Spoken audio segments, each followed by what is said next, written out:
یاد رکھو کہ کوئی بھی چیز تمہارے نزدیک حصول آخرت سے زیادہ محبوب نہ ہو۔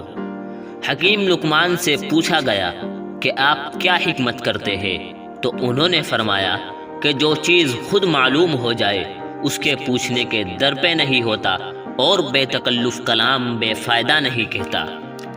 کم سخن بنے رہو اور حالت خاموشی میں بے فکر کبھی مت رہو۔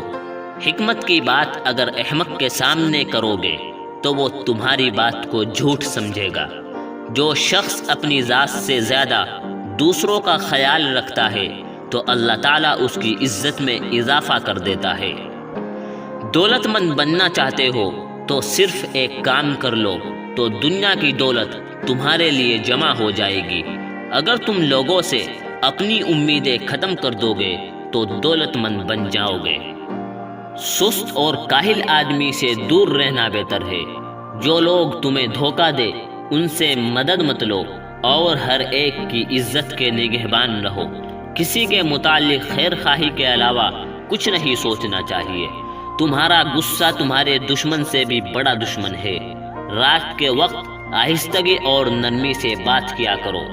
دوستو، اگر آپ کو یہ ویڈیو پسند آئی ہو تو اس کو لائک کریں اور ہمارے چینل کو سبسکرائب ضرور کریں۔